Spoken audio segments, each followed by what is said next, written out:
오늘 저는 읽으신 본문의 말씀을 가지고 신자들이 서 있는 현재라는 그 자리, 신자들이 서 있는 현재라는 그 자리, 이러한 제목을 가지고 함께 말씀을 나누어 보고자 합니다. 오늘 본문은 은혜를 더하게 하려고 죄에 거하겠느냐라는 질문으로 시작되고 있습니다. 은혜를 더하려고 죄에 거하겠느냐.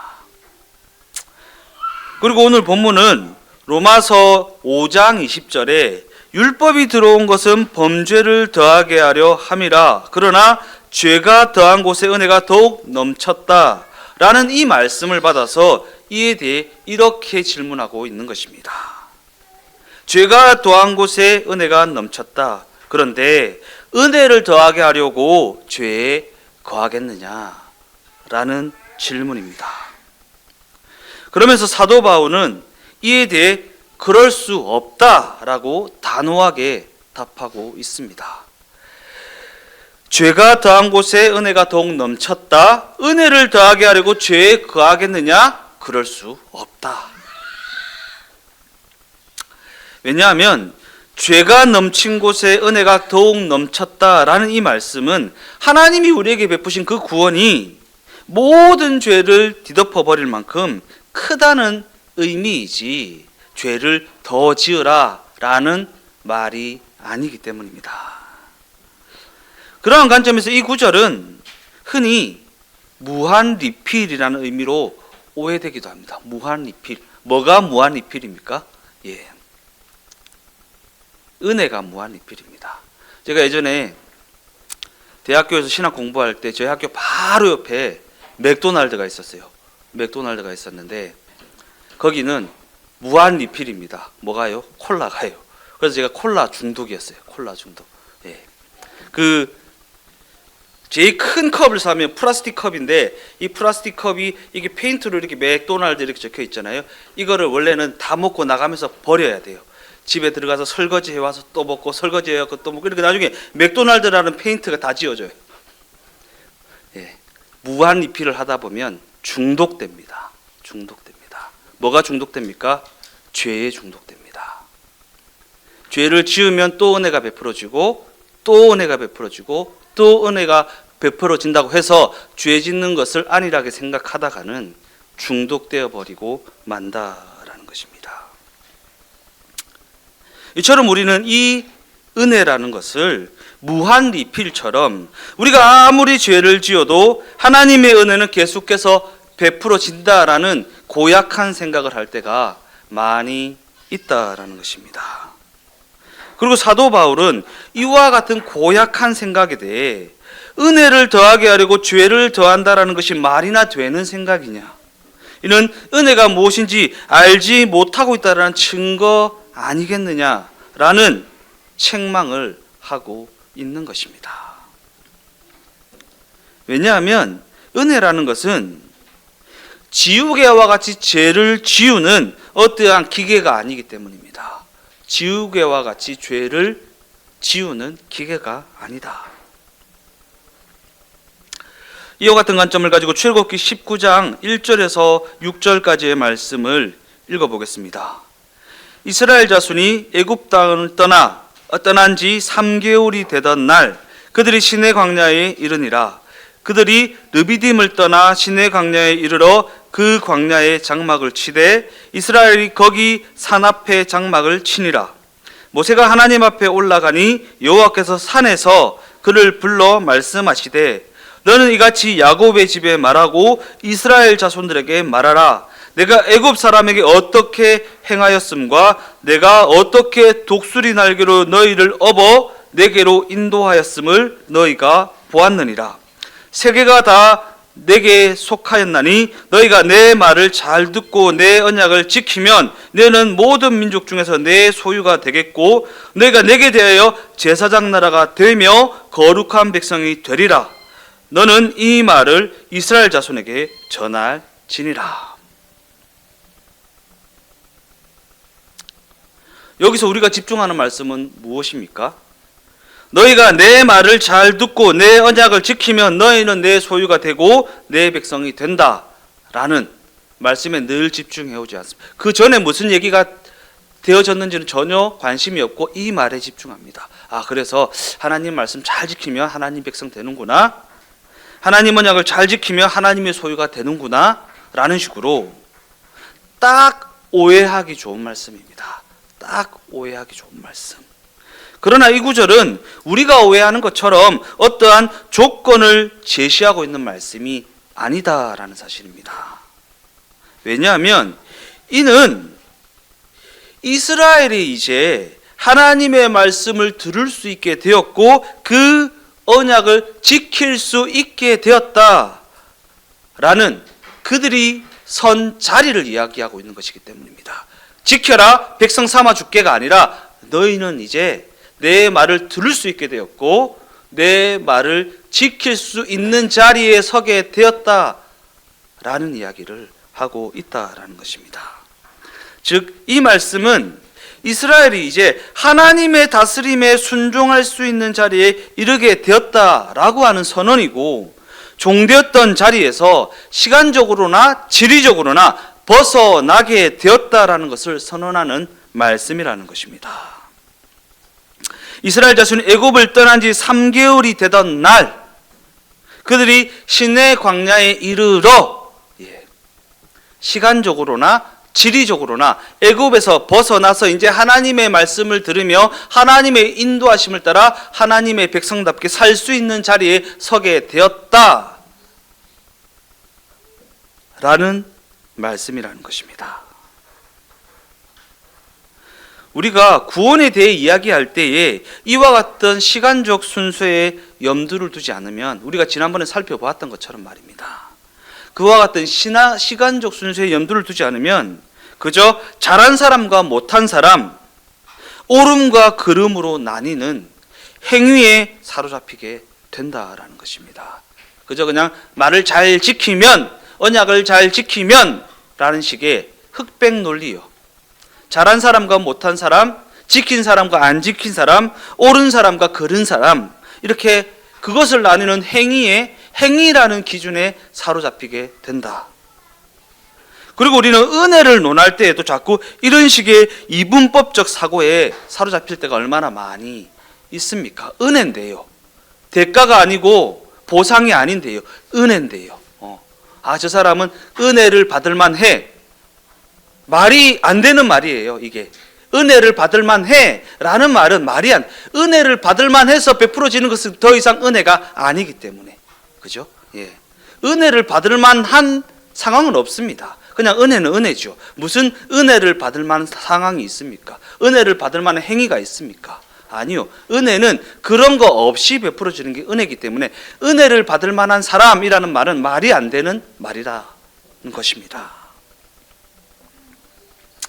그러게 이 말씀은 이스라엘이 종전과 같은 시간과 장소에 놓여 있다는 전제하에 이제 어떻게 할래? 지킬래 안 지킬래? 순종할래 안 순종할래? 라는 식으로 물으면서 그들에게 순종을 강요하고 있는 말씀이 아니다라는 것입니다. 그와 같은 관점에서 은혜라고 하는 것은 지리적 관점에서는 애굽에서 벗어나 약속의 땅을 향해 가게 되었다라는 의미입니다. 애굽에서 벗어나 하나님께서 약속하신 땅을 향해 가게 되었다. 그리고 시간적 관점에서는 종되었던 과거에서 해방된 현재의 자리로 옮겨졌다라는 의미입니다. 그들이 선 자리, 과거에 종되었던 자리에서 벗어나 해방된 자유인이 된 자리에 서게 되었다.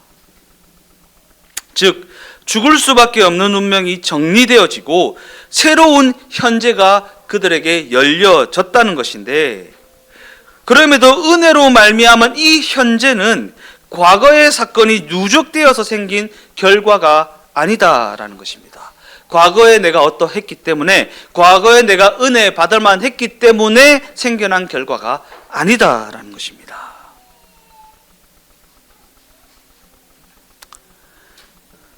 그러니까 인과율이라는 인간적인 생각을 벗어버리지 않으면 성경이 우리에게 이야기하는 내용이 어떠한 내용인지 바르게 이해할 수가 없습니다.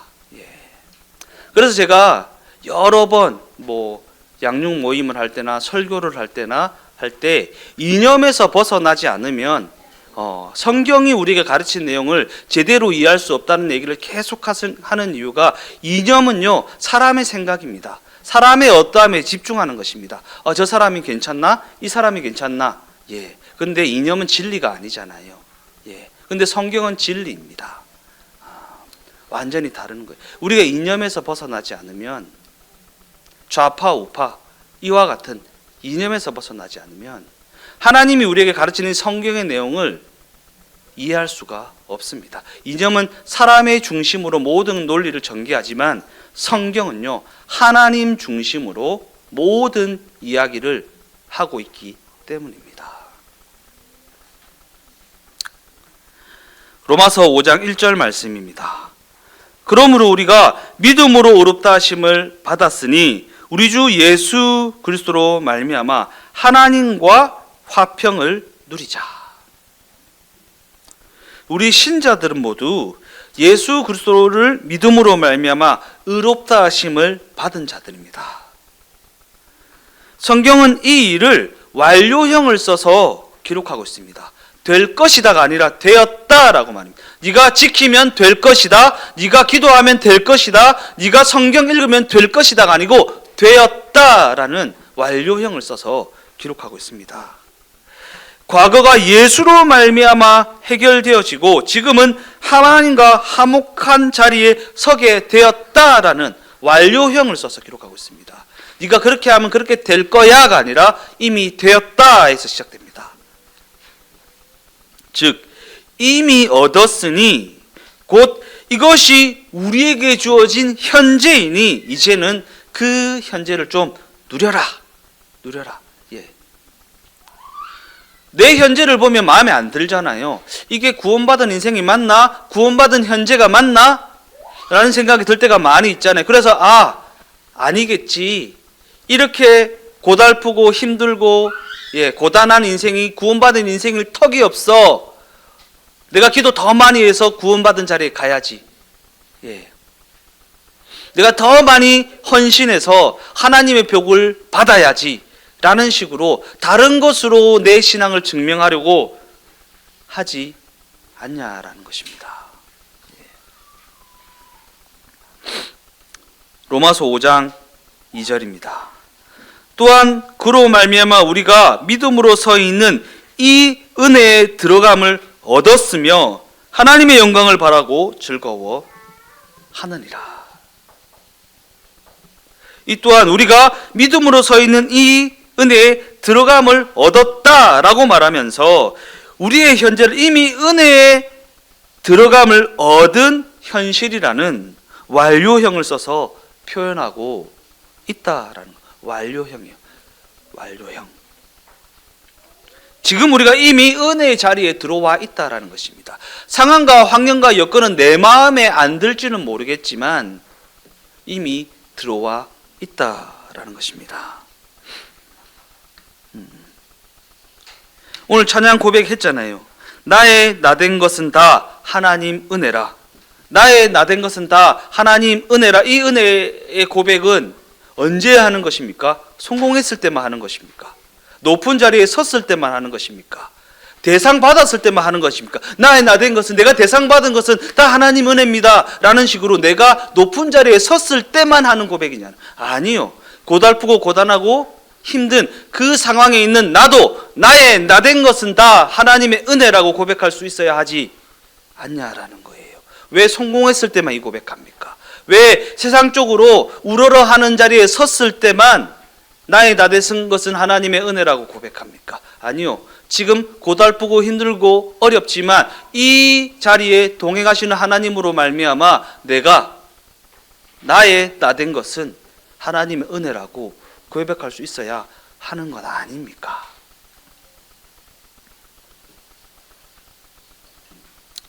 이어서 하나님의 영광을 바라고 즐거워하는 우리의 현재의 자리를 묘사하고 있습니다. 여기서 바라다라는 표현을 통해 하나님의 그 영광이 미래에 속하여 있는 것이라는 것을 알 수 있습니다. 바라다. 즉 그러니까 이미 은혜에 들어감을 얻은 지금은 현재라는 그 자리를 곧 예수 그리스도로 말미암아 주어진 하나님의 백성이라는 그 복된 자리를 즐거워하며 누리라는 것입니다. 로마서 5장 9절 말씀입니다. 그러면 이제 우리가 그의 피로 말미암아 의롭다 하심을 받았으니 또 그로 말미암아 진노하심에서 구원을 받을 것이니. 여기에서도 그의 피로 말미암아 의롭다 하심을 받았으니 라고 하는 완료형 시제로 표현되어 있고, 또한 이어지는 구절에서는 더욱 그로 말미암아 진노하심에서 구원을 받을 것이니 라는 미래에 일어날 일에 대한 묘사를 하고 있다라는 것입니다. 천국 소망으로 살아가라는 거예요. 이 땅에서 내 상황과 환경과 여편을 개선하려고 그 신앙을 동원하지 말고, 그 신앙은 이미 천국을 우리에게 허락한, 이미 완료한 이야기를 하고 있으니 이 땅의 어떠함 때문에 좌지우지 되지 말고 주어진 천국을 바라보며 이 땅에서 주어진 그 현재를 좀 누리면서 살아가라는 것입니다. 어찌 될까봐, 오늘 대표 기도자가 기도했잖아요. 아직 일어나지도 않은 일에 대해서 걱정을 대출받아서 하지 말고, 걱정을 대출받아서 하지 말고, 아직 일어나지도 않은 일을 걱정을 대출받아 와가지고 여기서 걱정을 누리지 말고, 미래를 바라보며, 이미 주어진 미래예요. 대출이 아니라 적금이죠. 천국을 소망하며 현재를 누리라는 것입니다. 그와 같은 관점에서 과연 우리는 지금 어떠한 선상에 놓여 있는가? 우리에게 주어진 이 현재라는 자리는 어떠한 선상에 놓여진 자리인가? 성경은 우리가 하나님이 당신께서 목적하신 일을 이루시기 위해 우리에게 펼치시는 하나님의 의지, 하나님의 능력, 하나님의 약속 가운데 놓여 있다라고 말합니다. 하나님의 의지, 하나님의 능력, 하나님의 약속, 다른 말로 하면 하나님의 손아귀에 들어와 있다라는 거예요. 하나님의 손아귀에 들어와 있다. 그 손아귀가 어떠한 손아귀인가? 오늘 본문 8절 말씀입니다. 만일 우리가 그리스도와 함께 죽었으면 또한 그와 함께 살 줄을 믿노니. 우리에게 지금 무슨 일이 일어났다는 것입니까? 하나님 없이 살아가던 그 필멸의 자리에서, 죽을 수밖에 없는 자리에서 은혜의 자리로, 생명의 자리로 옮겨지게 되었다라는 것입니다. 그리고 이는 하나님께서 예수 그리스도를 통하여 이루신 일이라는 것입니다. 예수 그리스도를 통하여 이루신 일이다. 즉 죽음이 끝이고 죽음으로 끝날 수밖에 없는 우리의 자리에 예수 그리스도를 통하여서 친히 찾아 들어오셔서 우리의 죽음에 개입해 주셨다라는 것입니다. 죽을 수밖에 없는 우리의 자리에 개입해 주셨다라는 것입니다. 왜 그렇게 하셨습니까? 왜 그렇게 하셨습니까? 우리를 당신과 묶으시기 위해서입니다. 우리를 당신과 묶으시기 위해서다. 왜 묶으십니까? 당신의 살아나심으로 말미암아 우리를 다시 살리시려고. 당신의 살아나심으로 말미암아 우리를 다시 살리시려고. 그래서 예수 그리스도께서는 우리를 위하여 죽으시고 또한 살아나셔야 했던 것입니다. 그리고 성경은 그로 인해 우리가 하나님과 화목하게 된 자리에 서게 되었다라고 말하는 것입니다. 하나님과 화목하게 된 자리에 서게 되었다. 즉 성경은 지금 우리 신자들을 향해 예수 그리스도께서 죽은 자 가운데서 살아나셨고 다시 죽지 아니하심으로 그 사망이 우리를 주장할 수 없게 하셨으니 이제는 하나님의 영광을 바라고 즐거워하는 그 자리를 좀 누리며 살라라고 말하고 있는 것입니다. 다시 죽지 아니하셨잖아요.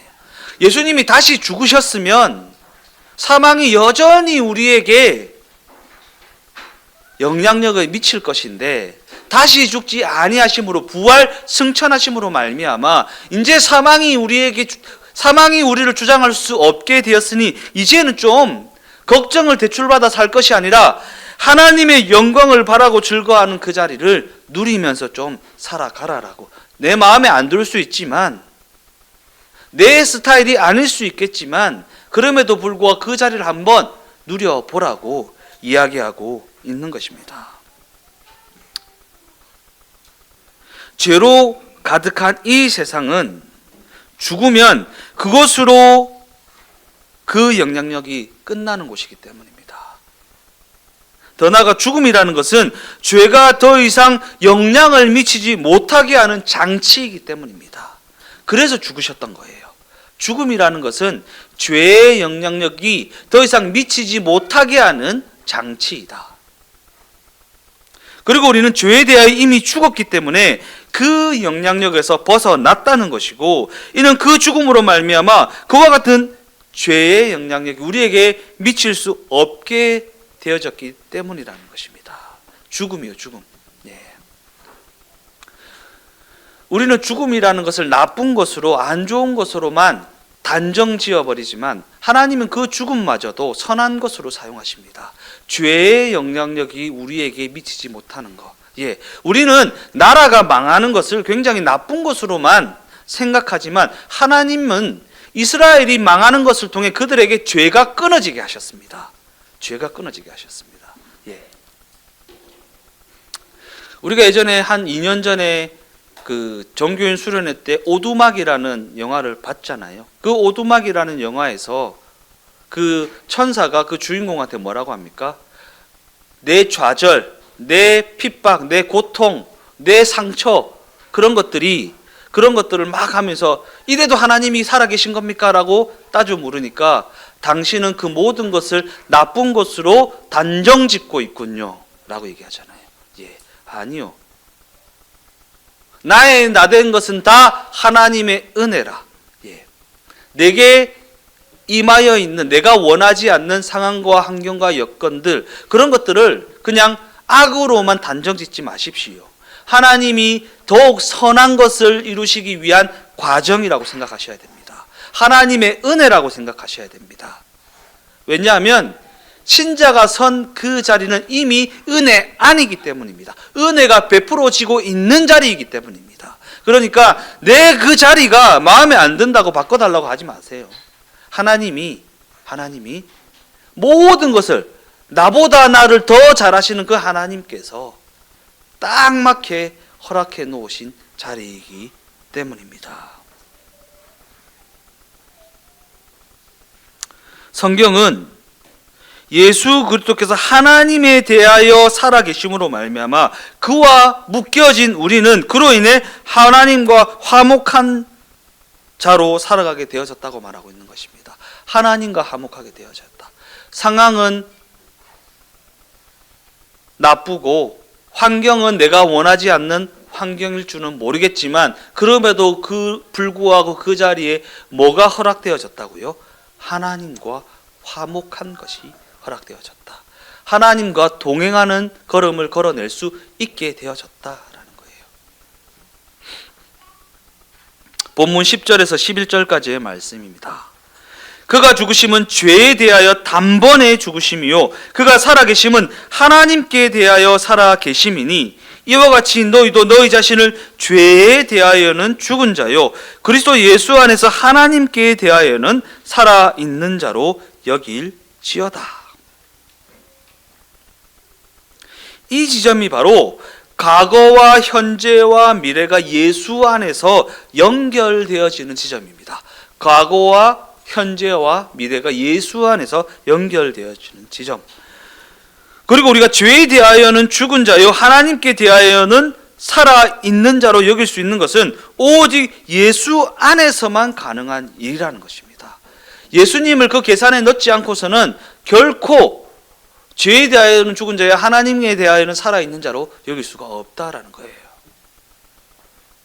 마치 시간이 이렇게 흘러가는 것처럼 은혜가 과거의 사건을 통해 현재의 자리로 옮겨져 왔고 현재의 그 자리가 약속된 저 미래로 옮겨져 가게 된다. 예수 안에서. 예수를 계산에 넣지 않고서는 결코 되어질 수, 인과율을 가지고는 결코 해석되어지지 않는 부분. 과거, 현재, 미래가 연결되어지는 예수라는 진리.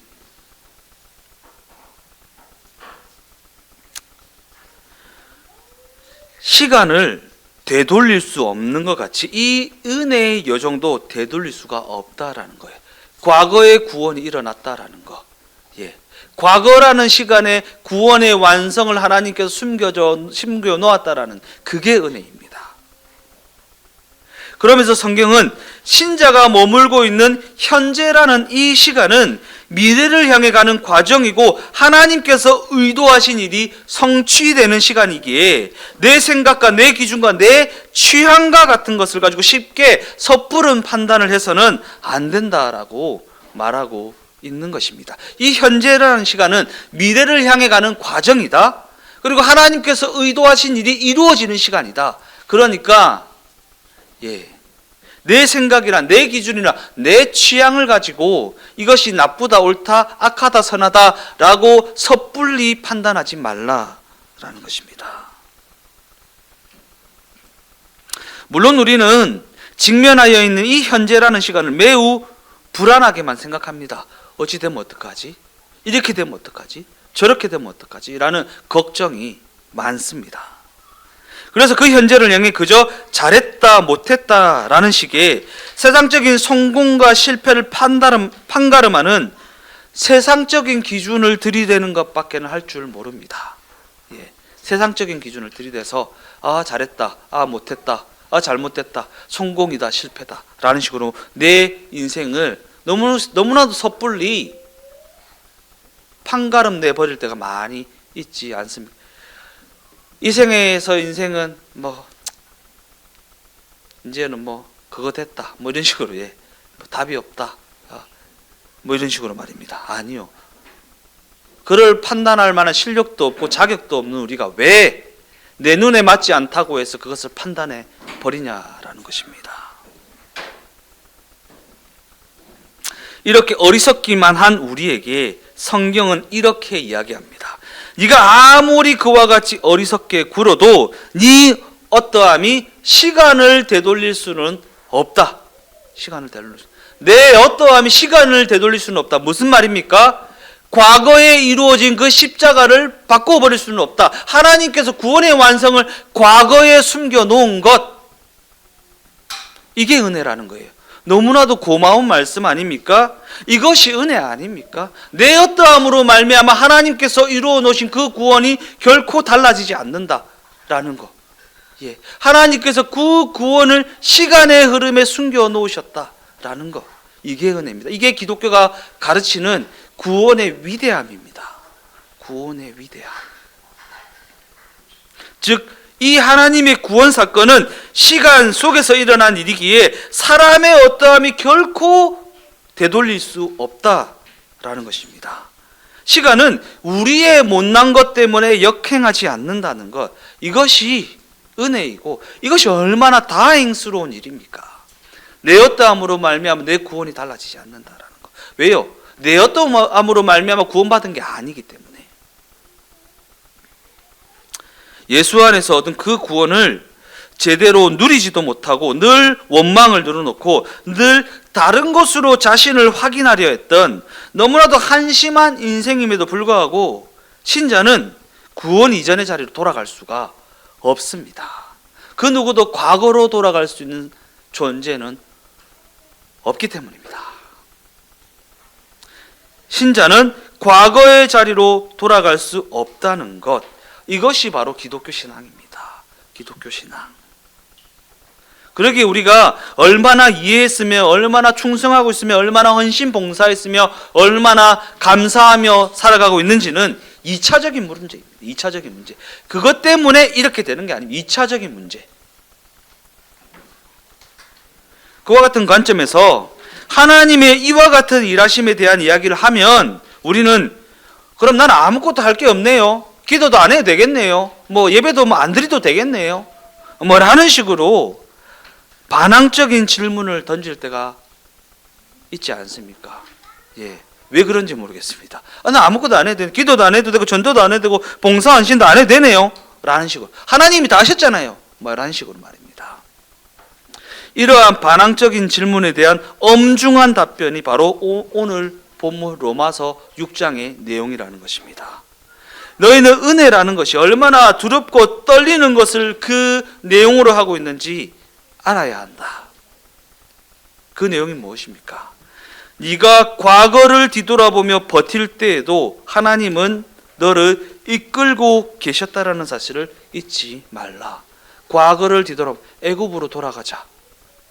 애굽으로 돌아가자. 먹고 마시고 자고 싸는 데는 지장 없었던 애굽으로 들어가자. 라고 말하면서 버티고 있을 때에도 하나님은 그들을 이끌고 계셨고 인도하고 계셨고 보살피고 책임져 주고 계셨다라는 사실 말입니다. 이는 그 인생 여정 가운데 이와 같은 하나님의 일하심의 엄정함, 그분의 신실하심을 확인하지 못하는 인생만큼 어리석고 헛되고 가난한 인생도 없다라는 것입니다. 이 땅에 답이 없잖아요. 근데 왜 이 땅에서 답을 찾으려고 하십니까? 이 땅에서 답이 주어지지 않는다고 왜 원망하고 불평하십니까? 이 땅은 저 천국으로 가는 그냥 과정일 뿐인데, 하나님의 영광의 완성을 향해 가는 과정일 뿐인데, 그 과정 가운데 답이 없다고 왜 원망 불평하시냐라는 거예요. 그러면서 그 인생 여정 가운데 하나님의 일하심의 엄정함과 그분의 그 신실하심을 발견하지 못하고 헛되고 헛된 인생이 되어지냐라는 것입니다. 결론적으로 말씀을 마무리하겠습니다. 직면한 현실을 살아가면서 쌓여져만 가는 인생의 무게와 그 영혼의 깊은 갈증에 대해 답하시는 하나님의 답변을 확인하지 못하고 또 그 신실한 일하심을 이해하지 못한다면 그 인생은 허무하게 짝이 없지 않겠습니까? 왜 하나님이 그 고단한 길을 걷게 하셨는지, 그 인생의 무게, 그 영혼의 깊은 갈증에 대한 하나님의 답변을 듣지 못하고 그 일하심을 이해하지 못하면 그 인생이 헛되고 헛되다라는 거예요. 그런 관점에서 기독교 신앙은 우리에게 창조에서 심판에 이르기까지 하나님께서 목적하시고 하나님께서 의도하셔서 하나님이 섭리하신 현재의 자리에 대해 이야기하고 있다라는 것입니다. 창조에서 심판에 이르기까지 하나님의 목적, 하나님의 의도, 하나님의 섭리하심이라는 현재의 자리.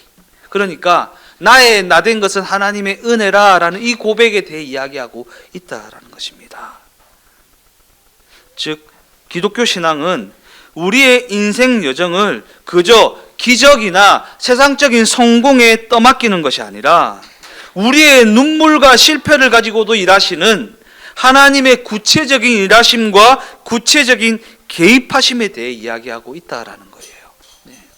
이 땅에서 성공하고 문제없이 살고 그게 성경이 이야기하고 있는 내용이 아니라 하나님의 구체적인 일하심과 구체적인 개입하심으로 말미암아 우리의 실패와 우리의 눈물을 가지고도 선을 만들어내시는 하나님의 위대하심에 대해 이야기하고 있다라는 것입니다. 그러기에 우리 주동행교회가 하나님의 구체적인 일하심과 개입하심을 알게 된 자로서 내가 서 있는 그 자리를 겸손히 수용하며 살아가는 자들이 되어졌으면 좋겠습니다. 내가 서 있는 자리를 개선해 보려고, 아파트 평수 좀 늘려보려고, 차 좀 바꿔보려고, 세상에서 떵떵거리는 자리로 좀 옮겨가 보려고, 신분 상승 좀 해보려고 그것에 매몰되어서 전 인생을 바치는 인생이 아니라 하나님의 구체적인 일하심과 개입하심을 알게 된 자로서 내가 서 있는 그 자리 또한 나의 나된 것은 하나님의 은혜라고 고백할 수 있는 우리가 되어졌으면 좋겠다라는 것입니다. 우리 주동행교회가 그러한 겸손함을 가지고 우리가 서 있는 현재라는 그 자리를 수용하고 은혜의 자리에 이미 들어간 자로서 그 자리를 누리며 살아가는 자들이 다 되어지시기를 예수님의 이름으로 축원드립니다.